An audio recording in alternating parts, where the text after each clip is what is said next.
Hello and welcome to Soul Vibe, filming today from Lancaster County, Pennsylvania.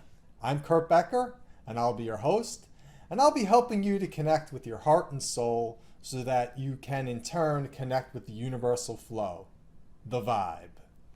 The vibe is a subtle yet powerful flow that runs through everything, and it may be hard to find, but there have been enlightened spiritual masters, both real and fictional, who have tried to guide us and still try to guide us to that flow. And I in turn want to help you. It's worth seeking and finding. Why? Because I believe when you're in the vibe, that's where the real magic occurs. But don't let me just tell you about it. Let me give you some examples from my life. This is a fairly recent example. My wife Jen and I had our friend Sue over, and it was a nighttime thing, and we were going to go out and roast some marshmallows, and I only had 2 sticks for roasting marshmallows, and there was 3 of us. On the way out to roast the marshmallows, as we're coming past one of our trees, a stick falls out of the tree, and it's a marshmallow roasting stick. And the tree looks perfectly healthy, as you can see. So that was pretty cool, I gotta say. Little magical thing. That by itself, if that would have been the only thing that happened that night or in my life, maybe it wouldn't have been that magical. But later on, we're watching TV downstairs, and we hear a mouse running through our vents. Now, this mouse has been on our house for 3 weeks, and it must be a particularly clever mouse because our cat kills everything, and it hasn't been able to catch this mouse. And now we hear it in the vents. So we lower the TV. I go up and I look in the vent, I'm peeking in, and the mouse is looking right at me. And I'm start talking to it because I had pet mice in college. Me and my friend Zim had pet mice in college. So I guess I understand mice maybe a little more than people who didn't have pet mice. And I'm not afraid of them. So I'm talking to the mouse and I'm like, look, little fella, just hang out there. I'm going to go get a screwdriver. and I'll let the vent down and I hope get you out of there. And he's looking at me like he understands me. So I go and get a screwdriver. I undo the vent. And I lower it, and there, he's still there, looking right at me. And I'm talking to him. I'm like, all right, here's the deal. You got to jump onto this thing, and I'll lower you into a box, and then I'll take you out front. And you might want to do that because, again, my cat is probably going to catch you. And I know my wife Jen and our friend Sue, is looking at me like I'm crazy. And Sue's saying, like, should I go get a blanket? Should I help you out? Because they think, like, who's this guy? He's talking to a mouse. While they're saying all this stuff, the mouse jumps onto the vent for me. I lower it into the box, and then I took him out front. So that was pretty crazy, but I can still see how you could brush off the marshmallow stick falling from the tree, the mouse jumping onto the vent, as small stuff. So let me tell you a bigger and better story. This is one of my favorites. I'm at a point in my life, this is about 10 years ago, where I'm hoping to get a job as a hospice chaplain. I have 1 unit of clinical pastoral education. I have my ordination certificate from online, and I'm not finding jobs anywhere. I don't see any job openings. And I'm not really surprised, because when I was going for my unit of clinical pastoral education, there were people in there who were almost finished with their master's in divinity. That's 4 years of theological seminary, I believe. Maybe it's 3. They have 4 units of clinical pastoral education to my 1. They have real, well, I'll call, that's diminishing mine, but they have they're linked up with churches, and the churches have ordained them. I have like an online ordination certificate. So if you look online and look for what they're looking for with chaplains, let's say they list like 8 or 10 things. I felt like I had maybe 2 of them, but I felt like God was moving me in this direction. So I was hopeful, but I wasn't seeing anything and I wasn't worried about it. And I got to be honest, after a year or so went by and I didn't find anything, I didn't forget about it, but wasn't paramount in my mind so much anymore. Still wanted to do it, but I could see I'm not going to make it happen. It's going to have to just happen. During this time, my friend Lori is working as a volunteer coordinator at another hospice, and they don't have a program where the patients can get Reiki. And that's what I was doing up at a hospice in Connecticut, the hospice in Connecticut. So I go and have a talk with Lori, and I'm like, I want to help you out. I want to volunteer. Let's start a Reiki program. And she's like, yeah, that sounds great. And she's the volunteer coordinator, so we were going to make this happen like this. I was going to come in like the next week or 2, give a talk to everyone. And then it got thrown off. They were going to switch offices, so they were in the middle of moving, and what was supposed to happen in 2 weeks didn't happen for like 5 or 6 months. So when they're all settled, she calls me, I give my talk, they seem to enjoy it, and then I'm talking with the clinical director afterwards, and she happens to be from Long Island. The office manager's from Long Island, the supervisor, the clinical supervisor, she's from New York, I think, maybe the Bronx. That was pretty cool. And in talking to them, I find out that their chaplain just quit. And so I'm like, oh, well, I have 1 unit of CPE and I have an ordination certificate. I have a master's degree in counseling. And they're like, that's good enough. You're hired.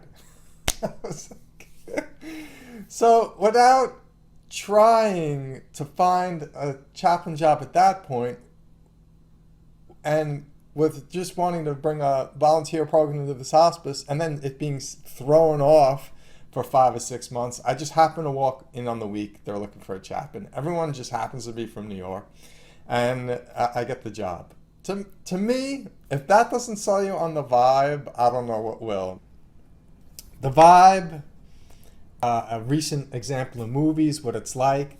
If you ever seen Finding Nemo, I know that's not recent, but the Finding Dory movie, both movies, they have like where they're trying to get somewhere and there's all this ocean, and then there's the vibe, the flow. It's where the turtles are in, like the California sounding turtles, and they're swimming through the ocean, and now all of a sudden they're in the vibe and the flow, and it's got a definitely energy that drives you. They still got to keep their balance and stuff in it, and the vibe isn't about your life being problem free, because there's a lot of lessons we have to learn in this thing called life, and the vibe will help you so you're not banging your head against the wall. The things that are put before you are specific lessons you're supposed to learn, and the vibe's taking you where you should be going, not where you think you should be going. So there's some positive examples of the vibe. There's a flip side to all this. If you don't follow the vibe, the universal principles that are put in place, you're going to suffer some consequences. And it's not, some people may think of consequences as a punishment thing. It's not. It's like there's these universal laws, and you have to work within them. Whether you believe in them or not, they exist, and you have to work within them. A good example of a universal principle that everyone can understand is gravity. I mean, before you can even think or talk or anything like that, you figure out like, oh, how to crawl, how to walk, how to, run and jump. And so working within gravity helps to keep us on the earth so we don't flow away into space. It allows you can do anything within gravity as long as you respect the laws of gravity. Yeah, jump from too high up, you're going to sprain your ankle. Gravity's trying to teach you, well, don't jump from that high up, So if you pay attention, gravity teaches you how to work within it. A simple example. Well, there's another universal example, whether you believe it or not, and it's love. Peace and love. Those are some universal principles. Now, I don't want to just say it because it sounds nice and the spiritual master said it. Like I want to put some scientific validity behind it. So I love taking spiritual principles and tying them to science. So here's the scientific principle of peace and love being a universal principle. So this leads me to talk about Dr. Dean Ornish. I love this guy. If you haven't heard of him before, let me tell you about him. Harvard trained heart surgeon. Through his career, gets tired of cutting people open, thinking like, come on, there's got to be a better way. He looks into it and he finds out there's like 4 things that people can do that can help actually reverse their heart disease. Like you could be almost dying from coronary blockage, and if you start doing these 4 things, you can start reversing it, feeling better in like a week, and then start to reverse it over months. So the 4 guiding principles of Ornish's program are nutrition, fitness, stress management, and love and support. So within Ornish's proven program, they talk about peace and they talk about love. If you add peace and love into your life, you can reverse heart disease. If you ignore peace and love and you have horrible diet, you're eating a lot of meat and you're not exercising, chances are you're going to get heart disease. I think it's like probably, I don't even have to look. It's probably the #1 killer of men in the United States or something like that. So, universal principle, peace and love. Scientific principle, peace and love. If you ignore peace and love, it's going to get you in some form. So the universe and through our physical bodies is trying to teach us that peace and love is an important thing. And I'm here to tell you that peace and love is the way you get into the vibe. If you're angry a lot, not peaceful, you don't have a lot of love in your heart for yourself or others, you're probably not in the vibe. You might get glimpses of the vibe. You might get glimpses of the vibe from other people. You're probably not in the vibe. If you're a peaceful person, a loving person, you're probably in the vibe a lot more, and things coincidentally happen to you a lot more. So that's how the flow of the vibe works, and that's how to get into it. All right. Now, I'm sure there's some of you out there who are like, I exercise, I eat right, I'm very peaceful, and I got a lot of love. But I still got some problems that seem chronic, emotional, or physical. I still have a lot of anxiety in my life. I still got a lot going on. Like, what's the explanation for that? Well, here's another guy I love. And before I get into this, I'm going to talk about something that I'm going to tell you up front. It doesn't matter if you believe in it or not. It's more about the effect.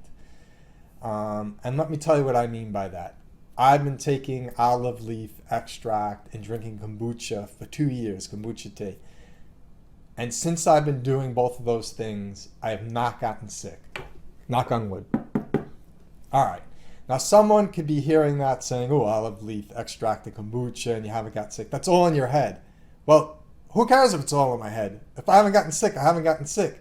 I don't care if it's real, if it's the probiotic effects, or I've just convinced myself through the placebo effect that I'm not going to get sick anymore. To me, it doesn't matter. So now I'm going to talk to you about something that it doesn't matter if you believe it or not, but you got to look at the effects of it. And I'm going to talk about past lives and past life regression therapy. Stay with me here. So here's another guy I love, Dr. Brian Weiss. Ornish was from Yale. Ornish was from Harvard. Weiss is from Yale, trained. He's working with patients and hypnotizing them and trying to get to their root cause of what's going on with them. And in his first book, Many Lives, Many Masters, he talks about his experience with this woman who, through working with her, she starts talking about past lives. And it seems like a crazy thing, but as she's talking about and processing stuff that went on in her past lives, her chronic issues, I think one was like anxiety, they start to go away, start to disappear. She starts to heal. So again, whether it's the subconscious mind just giving us something to work with, or if she's actually remembering past lives, and that's helping to heal her, it really doesn't matter, you know? So I read his books years ago, I'm talking, when I say years ago, I feel like 20 years ago I'm talking about. I remember at the time it was the beginning of my spiritual journey where I'm trying to get more self-awareness and figure out how everything works. And I would go to seminars and stuff like that where they try and like hypnotize a group of people and have past life regressions. And, it didn't work for me. It didn't work for me. I would sit there, I would get relaxed, or I would lay there and get relaxed. And I'm a sleepy, relaxed guy as it is. So you put me in a situation where you're going to talk soft to me and lead me through something, I'm passing out. So I passed out after like 2 or 3 times of trying this. I was like, all right, and believe it or not, this experience just isn't going to happen to me. Then about 15 years ago, I'm first living in Lancaster County, Pennsylvania, in an apartment, my wife, Jen, and I. I'm going to take out the trash to the dumpster. It's like 100 feet away. I got sandals on, maybe shorts, t-shirt. And I'm walking, and all of a sudden I have this experience where I'm not there anymore. I'm somewhere else. And it lasted like 10 or 15 seconds. I was Chinese, living in China. I felt like a monk. I was wearing very simple clothes, like maybe like a robe or something.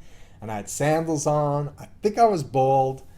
And I just remember feeling like I lived a solid... I didn't have a bag of garbage in my hand. I was just walking like the certain way that matched the way I was walking to take the garbage out.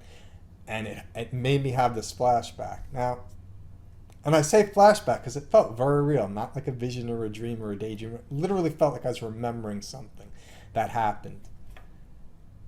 And at this point in my life, I'm just forming my relationship with God, with the universe, trying to get into the flow. And here I'm having this flashback of me being a religious guy. And I'm like, I'm not religious. I don't even go to church at this point.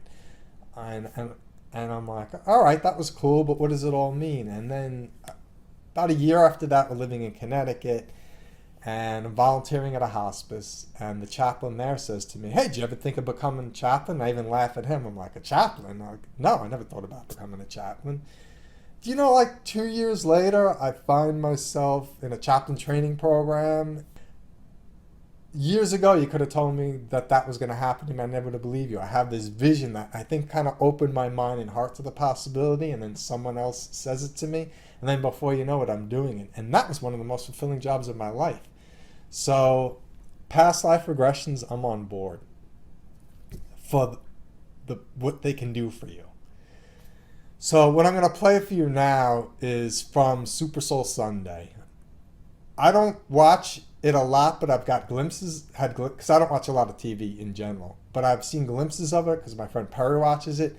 And if you want to become more spiritual, more aware, start watching Super Soul Sunday. I mean, anything Oprah does, she's trying to like raise the level of consciousness awareness. So this is from Super Soul Sunday, and I loved it because it's his daughter. It's his daughter Amy, and like any daughter of any parent, you don't sometimes understand what your parents are doing. You may be like open, give it a try. So it's not really working for her, this past life thing, but then it does. I'm going to let her tell her story. I had my first real regression experience when I was 25. I was diagnosed with cataracts. And some of the eye doctors told me I could lose my sight eventually. And I'm thinking, why would I lose my sight? Why do I have the eyes of an old man? So one day my father came to do a workshop at the hospital where I was working. And I decided I'll give it a try. I'll see if I can figure out the source of my cataracts. I had no expectations because regression therapy had never worked for me personally in the past. So I just went in thinking, maybe I'll have a good nap, I'll listen to my dad, I'll try it and see what happens. But I never actually thought it would work. So when I closed my eyes, he says, go back in time to when your symptoms first began. So immediately I saw myself in the body of an old man with long white hair living in the Middle Ages. So here I am in the 14 or 1500s living in a hut, and I was basically a hermit. I never interacted with other people. But these townspeople thought I was a wizard and that I was doing evil. So they came in with their torches and set fire to everything I owned, and the fire burned my eyes and it blinded me. I felt like my heart linked into this man's heart, and I could feel his pain, and so that man just sunk into a deep depression. So my father told us all to go to the end of that life and hear what the message of that life was. And the message I heard was sadness clouds the eyes. And for me, that had a double meaning. Not just that I had been carrying the cataracts and the literal blindedness from that past life, but I was also still seeing the world unclearly. I had been carrying that man's sadness in the present life too.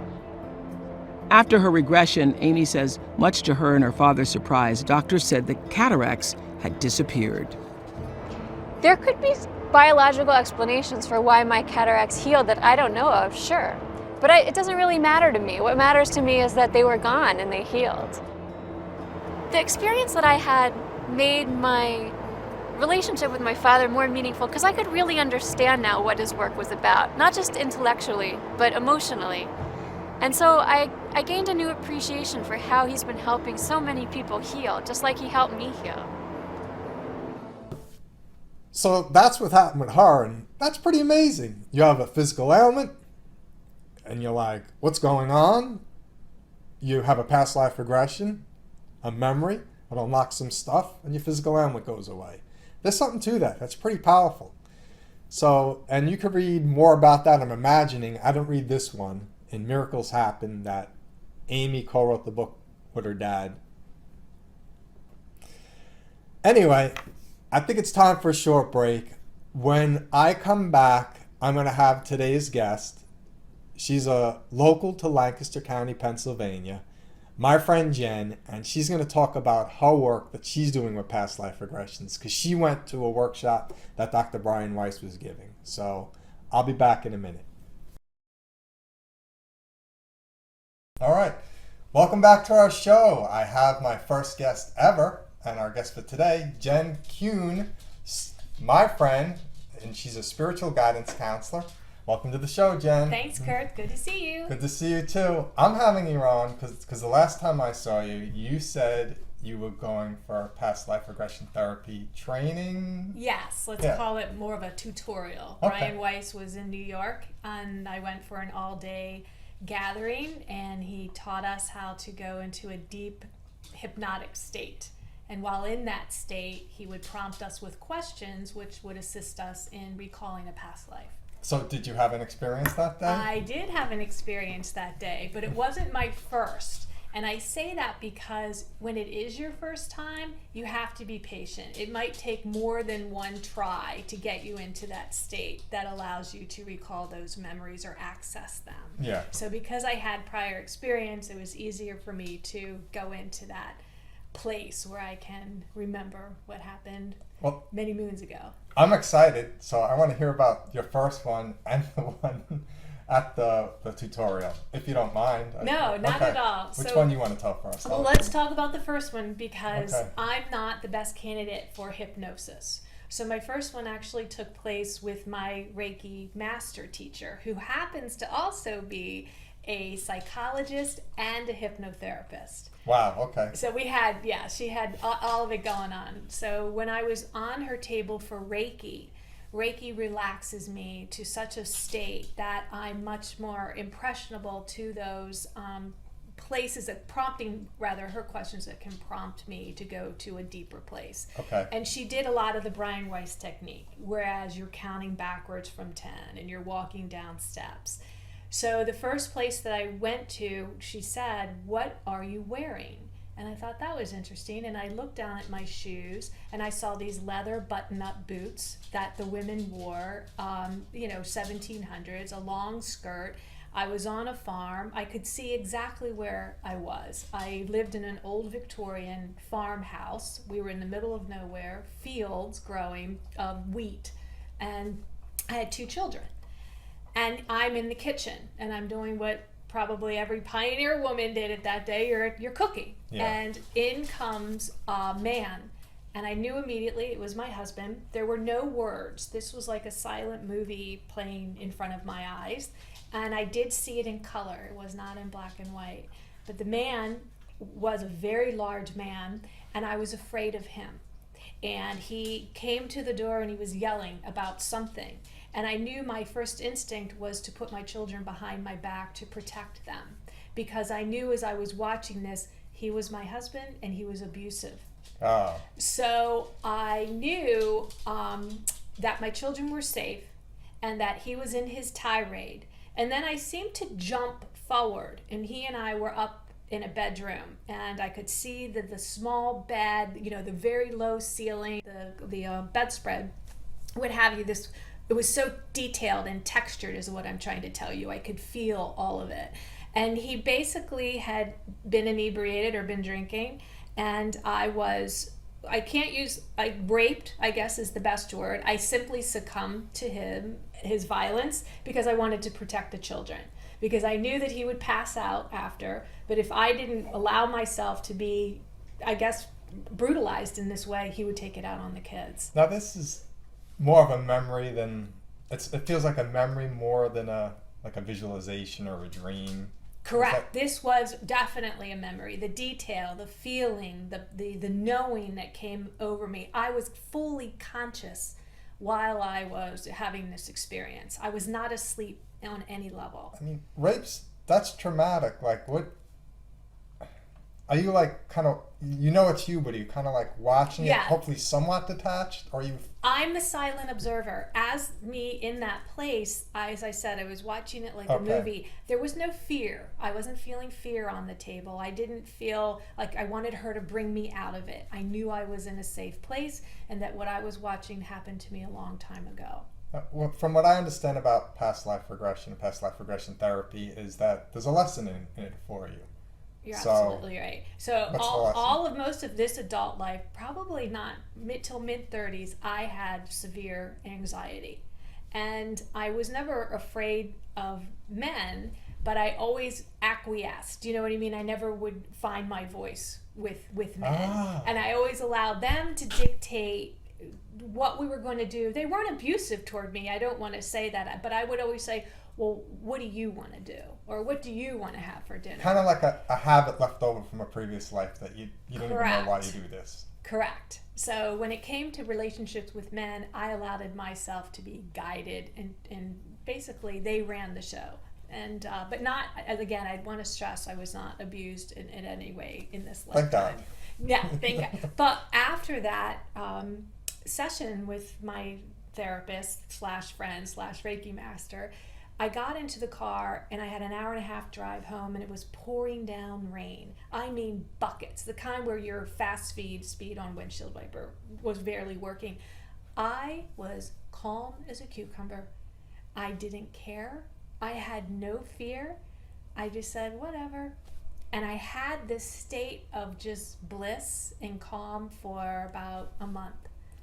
So like you have this experience in this past life that kind of set the tone for this life in a certain way, you existing in this realm or place of peace where you can watch yourself be raped and just learn the lessons from it. Yes. It's like you learned how to be like that. And it stayed with you for a month? It stayed with me for a month because it made me realize, number one, I'm so much more than this. I had always believed in past lives. So that to me wasn't a revelation, but what was understanding that the trauma, for lack of a better way, those emotional wounds that are on a cellular level, we carry with us to many lifetimes until we heal them. So for me, I realized why I was more subservient and understanding where that fear came from. So knowing you, I'm just going to guess, so you started putting work into that and finding your voice more. Yeah, and realizing when I found my voice, there was no adverse reaction to it. I was just standing more firmly rooted in my own self-confidence. I'm so glad you're talking about this, because before you came on, I was talking about anxiety in past lives, because in his first book, he talks about the woman, and she had this issue with anxiety, and she does a past life regression, and she overcomes it, and you did the exact same thing. Yes, And I love that. What I understand, meaning that was my first regression, and since though each regression has put another piece to the puzzle, if you will, in relationship to anxiety. So now you're at his workshop. Right. And you have another past life regression. I had another past life regression, and again, I went to it easily, and this time, I'm going to share this, I was on another planet. I was not a human. I'm going to explain myself to the best of my ability, but I knew that this planet had no sun. because it was completely dark. We were shrouded. The night sky was there, so liken it as living in the night sky all of the time.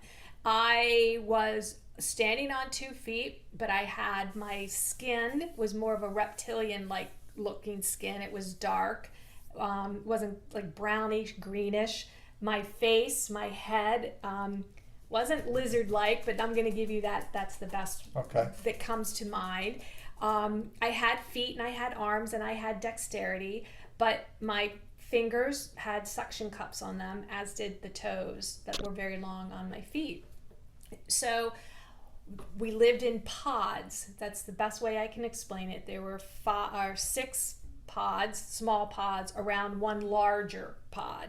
And my feeling was that our sleeping quarters were in the small pods and that our community area was in the large pod. But there were several of these sectioned housing, for lack of a better way to say it. We were under attack, and we were being attacked by laser lights. And I could see the spaceships, and they were all aiming their laser beams at us, and I was killed. And I knew that I was some type of commander in that on that planet to try to save these people. And I felt like I failed. I let somebody down. I let this whole community, this planet down. That's very heavy. Very heavy weight, very heavy weight. And to this day, I'm still working on it, but I am a people pleaser. I want to make sure that everyone else's needs is taken care of before my own. So, horrible happening in a past life translated into very good intentions in this life. Absolutely. Trying to take care of everyone. Yes. Overcompensating to an extreme, though, where I leave myself short. That's the lesson. That's the lesson. That's why you had that experience. Exactly. I love all this stuff. And again, before you came on, I was talking about, I believe there's probably life all over the place in the universe. Yeah. And there's the universal principles of like peace and love. Yes. And so it doesn't matter if you have a past life regression on this planet, another planet, we're all learning the same exact lessons. Right. It's all interconnected. They're all pieces to your personal puzzle. And I think that's where people, I find in my work with others, get frustrated with conventional therapy. And I am a proponent of that. I don't want to sit here and bash any type of psychotherapy, not at all. But you are only as good as you remember when you are in your sessions. And sometimes it's so rooted in your subconscious mind that just having these conversations without being in any altered state doesn't allow you to access into the deep recesses of your subconscious. Well, which brings us to today, because you've learned from Dr. Brian Weiss, you've had your own experiences, and now you're in a place to help others. Yes. So that's what you're working on today? Today I am, and I will tell you, I continue to learn and new techniques that will assist people in going into that altered state of consciousness. Not everyone is a good candidate for hypnotherapy, and I get that. And it's frustrating for them, and sometimes it will take more than one session for them to learn how to go into a deeper state of consciousness, quite honestly. And if they can't, I have also found myself telling them about the past life that the universe wants them to be aware of. But then you can see other people's? Yes. That's a gift. But I must say that I know for the person receiving the information, it's not as powerful as reliving it on your own, on yourself. No, because you could be like, hey, is this made up? But when, exactly. Like I was telling about a past life experience I had, like nobody can tell me I didn't have it. Right. Like, it wasn't a vision, it wasn't a dream, it was a memory. Yes. So. But I find though, when I relay that person's past life to them, that they find parallels to what their current behavior patterns are in this lifetime. And that can be like, oh yeah, yes, I do have to work on this. Yes, this is where that seed was planted, and this is how it's been carried over lifetime to lifetime. All right, well, great. I love having you on the show, and I want to give you credit because, Jen and I are in a spiritual group together, and it was her turn to give like the little workshops, and she talked about manifesting. And I was like, what do I want to manifest? And this kind of idea for the whole show came into my head. So I think it's very appropriate that you're my first guest. And I'm honored to be your first guest, So Kurt. thank you very much. Thank you. Okay. Well, welcome back. I'm hoping today's show gave you some food for thought. For my next show, I'm thinking I want to talk about the number one obstacle people have to getting into the vibe or staying into the vibe. The number one obstacle is this guy, your brain. Your brain, what some people may not understand is you are not your thoughts. Your brain is like this thing that's running on autopilot. And I'm going to raise your self-awareness about how you, your soul, your heart, different from your brain, how you want to shut this guy down. And that'll help you to get in contact with your heart and soul more and give you infinitely more peace in your life. So next show, I want to focus on the mind, the brain. And now to close out today's show, our soul song. A soul song for me is a song where when you hear it, wherever you are, it transports you, it uplifts you. It makes your day better in that instance and your day better overall. This soul song I heard years ago. I was on a plane home from Italy. I was flying Aer Lingus. I didn't have an iPhone at the time. I had an iPod. It was probably my wife's leftover for when she got an iPhone. It probably didn't have a good battery. Anyway, the short of it is I wound up having to get headphones and listen to the music on the plane. I put my headphones on. I plug them in, and this song comes on that I've even since then never heard on the radio, and it uplifted me, and I hope it does the same for you. Here to close out, Maverick Sabre with I Need. Till next time, everyone, peace. Hey everyone, Kurt here. Yeah, I'm sorry. I didn't really want to be talking instead of playing music. I keep getting dinged that I'm including copyrighted music in my show, so I had to take the song out. So it's I Need by Maverick Sabre. I highly recommend you go look it up and see if it moves you as well. I think it's a pretty great song. Okay, that's it for now. I'm going to let the credits roll out with a little soul vibe music, and I hope to see you all out there sometime soon. Take care, everyone.